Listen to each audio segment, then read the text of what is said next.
वो चंद मिनट में बहादुराबाद चौराहे पर पहुंच जाएगा, इसलिए मैंने इमारत से बाहर निकलते ही किसी सवारी की तलाश में नजरें दौड़ाई। फिर कोई रिक्शा वगैरह मौजूद न पाकर करीब ही से गुजरती हुई मिनी बस के गेट से अंदर दाखिल हो गया। अगला स्टॉप बहादुराबाद का था और हबीब चिवानी उस वक्त वहां नहीं पहुंचा था।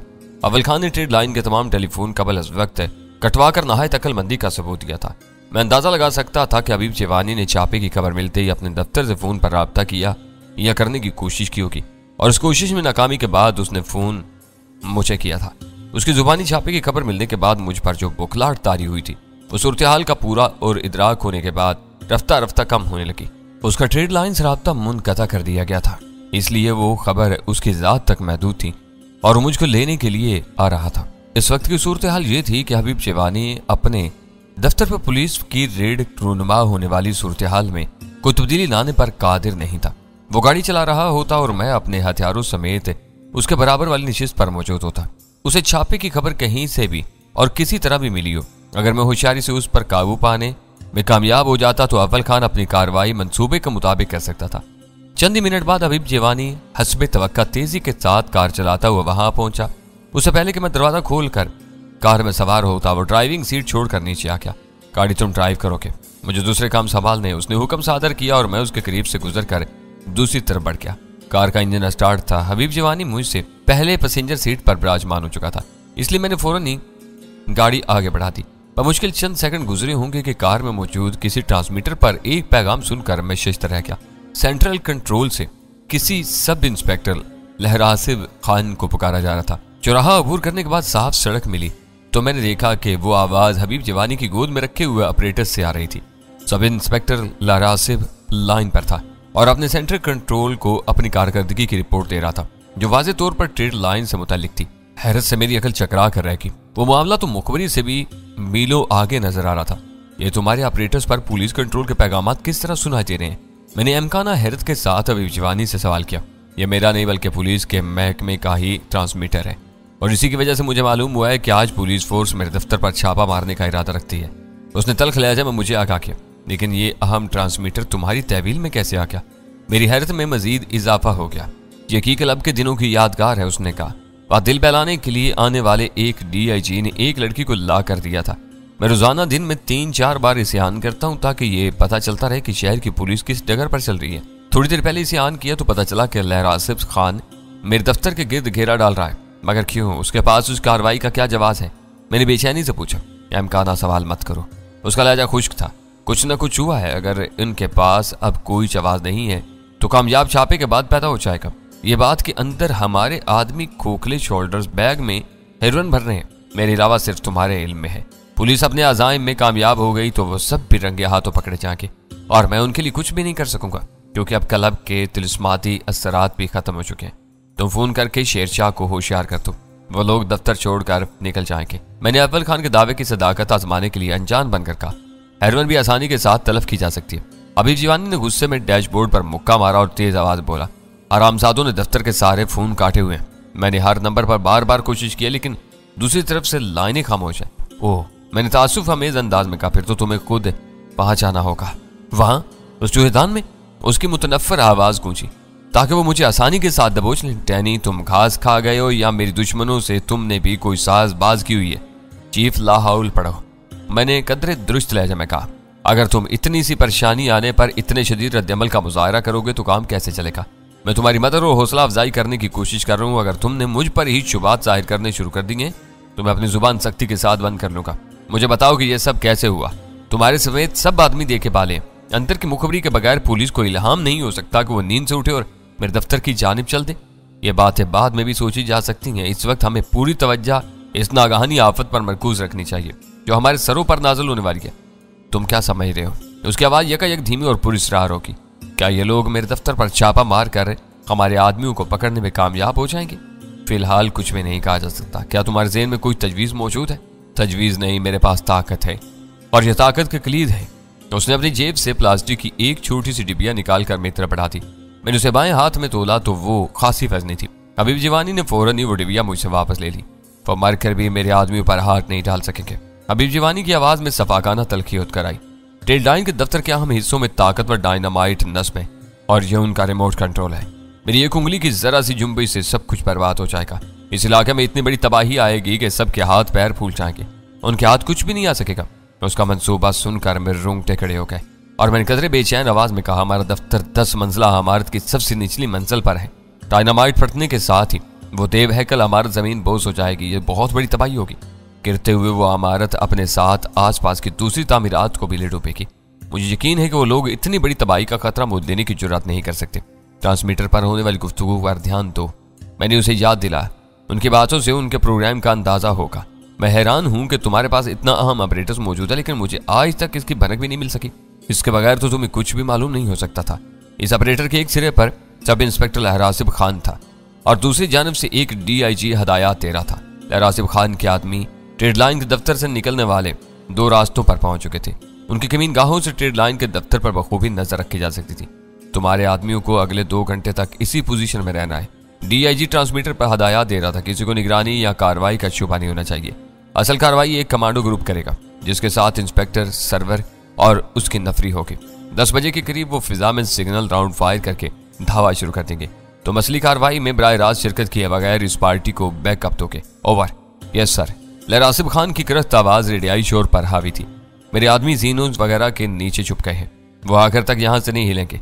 मैंने उन्हें सख्त हिदायत दे दी है। वैसे सर, इस दफ्तर से निकलने वाले मुजरिमों के साथ हमें क्या सलूक करना है? ओवर। इस दफ्तर के कुर्बो जवार में कोई कार्रवाई नहीं होगी। DIG की आवाज सख्त ताकमाना होगी। अपने ऑपरेशन की राजदारी को खतरे में डाले बगैर ऐसे लोगों का पीछा किया जाए और दूर निकल जाने पर उन्हें पकड़ लिया जाए। यह याद रखना कि यह पकड़ धकड़ बहुत जरूरी नहीं है। तुम्हारा असल काम इस बात पर नजर रखना है कि मुजरिमों के अड्डे पर बंदूकों या हथियारों की भारी नकलो हरकत कामयाब न होने पाए। ऐसी सूरत में भी तुम मुझे रिपोर्ट देकर हदायत लोगे। मैं कोई हमाकत बर्दाश्त नहीं करूंगा। किसी की कोताही को नजरअंदाज नहीं किया जाएगा, क्योंकि इस ऑपरेशन की कमान एक फेडरल अथॉरिटी कर रही है और हमें उसी की दी हुई लाइन पर चलना है। Over. Yes sir. Lehrasib Khan ने पुरजोश आवाज में अपना तकिया कलाम दोहराया। मैं सब समझ गया। ऑपरेशन कामयाब हो या नाकाम, हम पर इसकी कोई जिम्मेदारी नहीं आएगी। हम बस आंखें बंद करके फेडरल अथॉरिटी के दिए हुए डिसिप्लिन पर अमल करना है। मैं अभी अपने जवानों को ब्रीफ किए देता हूँ। ओवर। लहरासिब खान के अखज किए हुए नताइज सरासर अहमकाना थे, लेकिन मेरा अंदाजा था कि महकमा जाती चपकलिश और रंजिशों की वजह से वो लोग इस समूमी सोच के आदी हो गए थे जिसमें उनका ज्यादा कसूर नहीं था। फौरी तौर पर DIG की बनाई हुई आवाज उभरी। लहरासिब खान, तुम्हारी खोपड़ी पर शायद बर्फ जम चुकी है। तुम भूल गए हो कि इस वक्त तुम फोन पर नहीं, डिपार्टमेंट के लासिल की ऑपरेटर्स पर बात कर रहे हो और तुम्हारी आवाज हर खुले ऑपरेटर्स पर सुनी जा रही है। 9 बजे तक ऐसे 2 ऑपरेटर्स फेडरल अथॉरिटी को भी मिल जाएंगे। इस वक्त तक अपने औसान दुरुस्त कर लो। अगर उसके बाद तुमने अमकाना बातें की तो मैं तुम्हारी बेल्ट ही नहीं वर्दी भी उतरवा लूंगा। मैं अपने माहतहतों की नॉनसेंस बर्दाश्त करने का आदी नहीं हूँ। Over. Yes sir. Okay sir. Over sir. Lehrasib Khan ने बुखलाकर सर की तकरार शुरू कर दी। ऑपरेटर्स बेजान हो गया, लेकिन चंद सेकंड बाद ही उस पर एक नई आवाज सुनाई थी। किसी चौकी से डकैती की एक वारदात में मुलविस कार की तफसीलात नशर की जा रही थी। डाकू तारक रोड के एक दुकानदार से भारी रकम का थैला छीनकर हवाई फायरिंग करते हुए कार में फरार हो गए थे। Federal authority. हबीब जिवानी गालबन दांत पीस कर हो रहा था। मैं इन सबको फना कर दूंगा। मैं देखता हूँ कि कौन कमांडो मेरे दफ्तर के करीब भटकता है। मैं इनके शीथड़े उड़ा दूंगा। कम अज कम मुझे ये तो बताओ कि तुम्हारा मंसूबा क्या है? मैंने पुरतुश्वीज लहजे में सवाल किया। अब इनका पूरा प्लान वाज़ेह हो गया। फेडरल अथॉरिटी और कमांडोज के अल्फाज का मतलब है कि यह ऑपरेशन फौज कर रही है। इसकी मदद के लिए पुलिस को अलर्ट किया गया। वह बोलने लगा। पुलिस बौखलाकर अभी से मैदान में उतर पड़ी है, लेकिन असल कार्रवाई 10 बजे शुरू होगी, जब इस इलाके में उल्लू बोलने लगेंगे।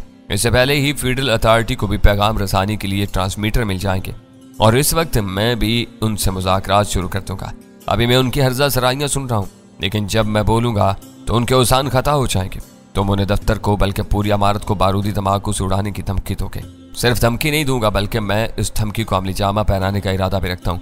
मुझे मालूम है कि ऐसे हालात में हुकाम वक्त खरीदते हैं, मद्दे मुकाबल को मुखालिफ हीलों और बहानों से आसाब शिकन इंतजार में मुब्तला करते हैं और फिर उसकी कमजोरी के किसी भी लम्हे उस पर अचानक अपना कारीवार कर गुजरते हैं। मैं उन्हें यह मौका फराहम नहीं करूंगा।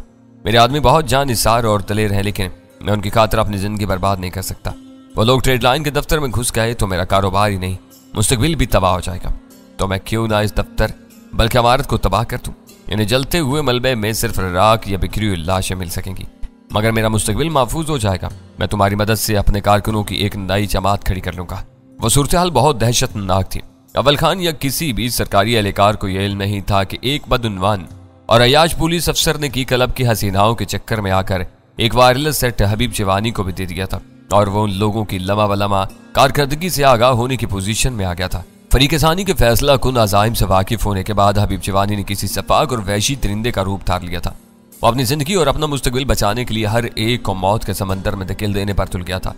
उसकी जेब में रखी हुई प्लास्टिक की डिबिया लबा भर में हर तरफ खाक खून के अंबारों को जन्म दे सकती थी, और मैं वो सब जानते हुए भी बेबस था। मेरा मंसूबा यह था कि अव्वल खान की कार्रवाई के आगाज से जरा पहले मैं हबीब जवानी को ट्रेड लाइन पर पुलिस रेड की वहशत असर खबर सुनाकर अपने घर से बाहर निकालूंगा, और फिर किसी वीराने में उसके साथ बिल्ली और चूहे का खेल खेलने के बाद उसकी ताजा ताजा लाश अव्वल खान को पहुंचा दूंगा। लेकिन वहां सारा नक्शा ही बदल कर रह गया था। मेरे बताने से पहले ही हबीब जवानी को अपने खिलाफ होने वाली भरपूर कार्रवाई की खबर मिल गई थी।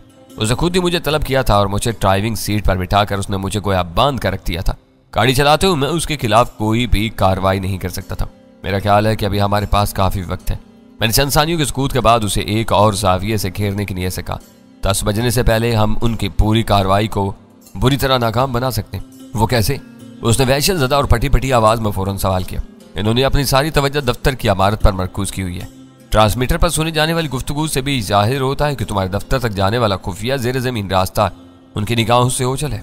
हम वक्त की मोहलत का फायदा उठाकर उस रास्ते से अंदर जा सकते हैं और इसी रास्ते से अपने तमाम आदमियों और जरूरी कागजात समेट कर दोबारा बाहर आ सकते हैं।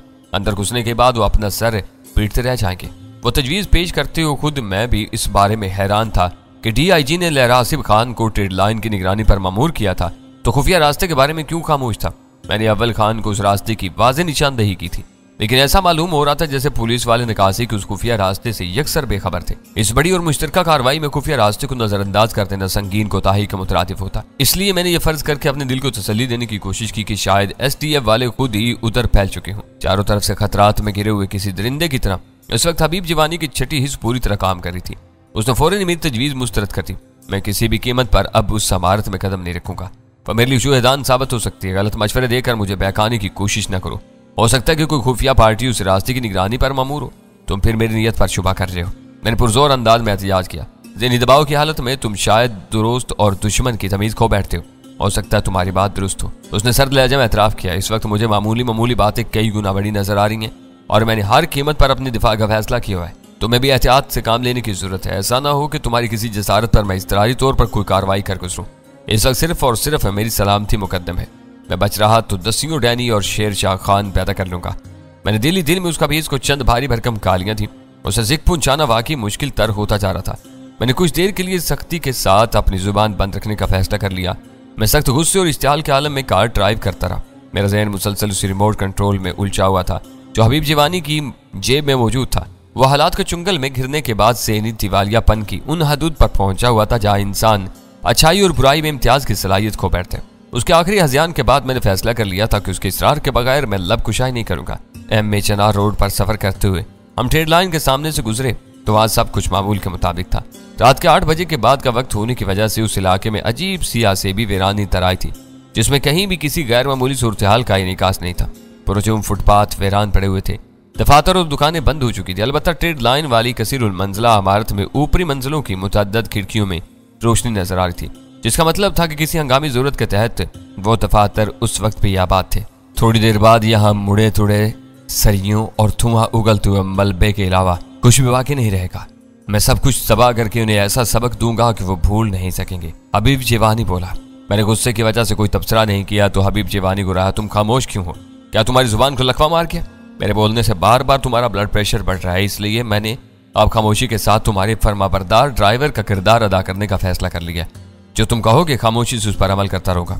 तो तुम भी इस मुश्किल वक्त में मेरा साथ छोड़ रहे हो। वो इचट कर बोला। मैं तुम्हारी हदायत पर अमल करने की कोशिश कर रहा हूँ। तुम्हारा साथ छोड़कर कहाँ जाऊंगा? मैंने अपने गुस्से पर काबू पाते हुए मायूसाना लहजे में कहा।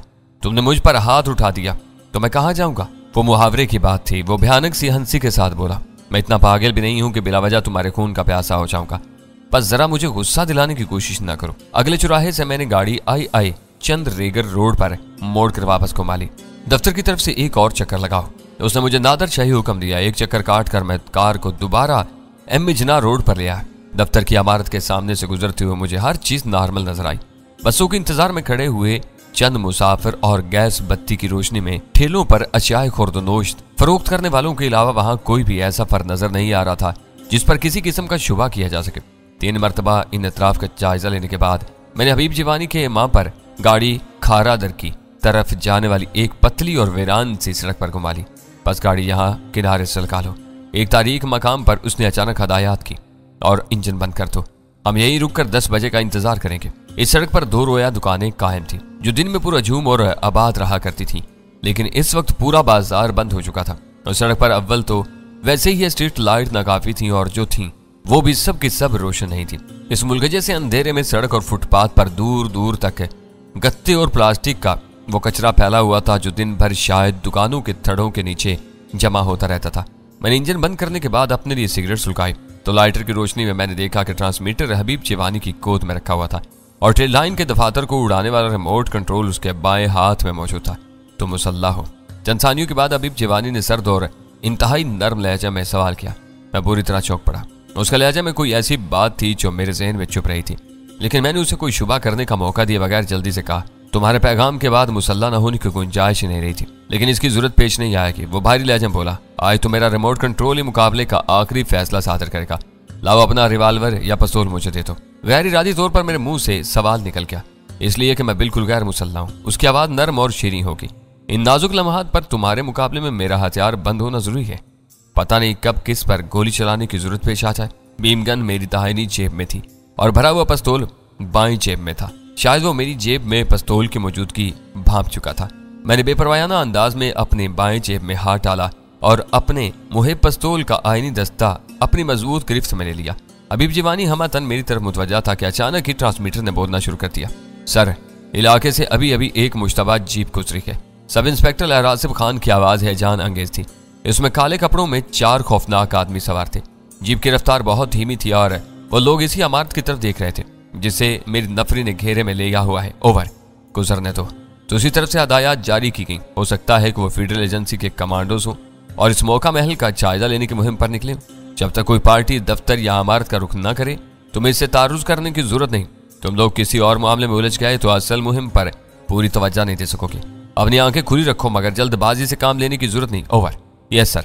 अहरासिफ खान की आवाज का जोश यकदम मादूम हो गया। ओवर अडाल। दूसरी जानब से गुफ्तगू का सिलसिला मौकूफ कर दिया गया। मैं तुम्हारे पिस्तौल का मुंतजिर हूँ। कार में फैले हुए अंधेरे में हबीब जीवानी की खुश्क आवाज गूंजी। ओह, मैंने चौंकने की अदाकारी करते हुए कहा। मैं पुलिस वालों की गुफ्तगू की तरफ मुतवज्जा हो गया था। दोहरी अथॉरिटी की वजह से ये लोग बुरी तरह उलझे हुए मालूम होते हैं। बात करते हुए मैंने अपनी जेब में से पिस्तौल निकालकर उसकी तरफ बढ़ा दिया। हबीब जीवानी ने इतनी फुर्ती के साथ पिस्तौल लिया जैसे उसे खदशा रहा हो कि ताकीर होने की सूरत में मैं कहीं अपना इरादा न बदल दूं। वो इस वक्त बहुत मुश्किल सूरत हाल से दो चार था। उसने बरसों के अंत तक मेहनत और जासूसी के बाद जो गिरोह खड़ा किया था उसकी बका बदतरीन खतरे से दो चार हो चुकी थी। ट्रेड लाइन आम रवायती मफहूम में एक साफ सुथरा तिजारती इदारा था जिसका तमाम तर अमला कानून का एहतराम करने वाले पढ़े लिखे मुलाजमीन पर मुश्तमिल था। ट्रेड लाइन के उस साग की आड़ में हबीब जीवानी जो कुछ कर रहा था उससे उनका कोई ताल्लुक नहीं था। तरहकीकत उस तिजारती इदारे की आड़ में 2 मुतवाज़ी निज़ाम चल रहे थे और उस रात वो सब कुछ तबाह होता नजर आ रहा था। पुलिस और वफाकी इदारों की कार्रवाई कामयाब होती तो हबीब जीवानी के तमाम आदमी नाकाबिले तरदीद शहादतों के साथ पुलिस की तहवील में चले जाते। उन्हें नाकाम बनाने के लिए अगर हबीब जीवानी का दाव चल जाता तो वो लोग मुतअद्दिद बेगुनाहों को साथ लेकर राहे मुल्क अदम हो जाते। हर 2 सूरतों में हबीब जीवानी के उस दौरे निज़ाम की मुकम्मल तबाही यकीनी थी। वो नोश्ता दीवार पड़ चुका था। इस मौका पर उसने हैरतनाक जहानत का मुजाहरा करते उस तबाही को टालने का कोई खतरा मोल नहीं लिया था। उसने अच्छी तरह समझ लिया था कि मौत के भयानक साए उसके आदमियों के सरों पर मंडला रहे थे और उन्हें बचाने की कोशिशों में वो खुद भी जहन्नुम वासिल हो सकता था। इस वक्त वो सिर्फ और सिर्फ अपनी जात के बारे में सोच रहा था। वो मुझसे खुलकर कह चुका था कि अपने तमाम राजों के साथ जिंदा रहा तो थोड़े ही दिनों में फिर आदमी जमा कर लेगा। उसकी वो सोच मेरे लिए बहुत खतरनाक थी। खुद को बचाने के लिए वो मुझे भी बहुत आसानी के साथ ठिकाने लगा सकता था। इन नाजुक लम्हात में वो किसी लूमड़ी जैसी मकारी के साथ सोच रहा था। उसने नहायत चालाकी के साथ खुद को गैर मुसल्ला जाहिर करके मेरा पिस्तौल अपनी तहवील में ले लिया था और अपनी दानिश में मुझे निहत्था कर दिया था। मुझे पूरा यकीन था कि उसने मुझसे झूठ बोला था। यह माना ही नहीं जा सकता था कि इस अहम मुहिम पर रवाना होते हुए वह हथियार साथ लाना भूल गया हो, लेकिन मेरी दुश्वारी ये थी कि मैं जानते बूझते हुए भी उसका झूठ तस्लीम करने पर मजबूर था। वो बुरी तरह भड़का हुआ था और मैं उसे चैलेंज करके मुश्तिल करने का खतरा मोल नहीं ले सकता था। मेरी इत्मीनान और जाती दिफा के लिए इतना ही काफी था कि मेरी दाहिनी जेब में इस वक्त भी बीम गन मौजूद थी जिसका मेरे हरीफ को इल्म नहीं था। मैंने अपने दिल को यह समझाकर मुतमिन कर लिया कि मुझसे पिस्तौल लेने के बाद हबीब जीवानी मेरी तरफ से बेपरवायाना रवैया इख्तियार करेगा और इसी बिना पर मुझे उस पर काबू पाने का मौका मुयस्सर आ सकेगा। अब तुम्हारी हिकमत अमली क्या होगी? चंद सानियों के बाद मैंने सवाल किया, इंतजार? उसने सफाखाना लहजा में कहा, बस 9 बजने ही वाले हैं। उसके बाद फेडरल अथॉरिटी भी मैदान में आ जाएगी। जो ही उन्होंने ट्रांसमीटर का इस्तेमाल शुरू किया, उनके मंसूबे भी बेनकाब होने शुरू हो जाएंगे। आखिरी लम्हात पर उन्हें इल्म होगा कि बाजी उनके नहीं मेरे हाथ में है, और अगर उन्होंने तुम्हारी धमकी से खौफजदा होकर ट्रेड लाइन पर धावा बोलने का इरादा तर्क कर दिया तो तुम्हारा रद्द-ए-अमल क्या होगा? मैंने उलझे हुए अंदाज में पूछा। कानून के जोर पर लड़ने वाले कभी खौफजदा नहीं होते। वो हयारी और मकारी पर उतर आए तो और बात है, मैं उनकी बातों में हरगिज नहीं आऊंगा। वो बोला, इमारत की तबाही से होने वाले भारी जानी और माली नुकसान का तुम खुद जिक्र कर चुके हो। इस इमारत में मेरा कोई रिश्तेदार नहीं है। हबीब जवानी का लहजा जहरीला हो गया। मेरे लिए वो सब अजनबी हैं। रहा शेरशाह खान और उसके आदमी, तो वो शतरंज की इस बसात पर पैदल से ज्यादा वुक्कत नहीं रखते। मैंने मुकम्मल मात और तबाही से बचने के लिए उन्हें भीड़ चढ़ाने का मुसम्मिम इरादा कर लिया है। तुम उन पर दबाव डालकर अपने आदमियों को हेरवन समेत दफ्तर से निकाल सकते हो।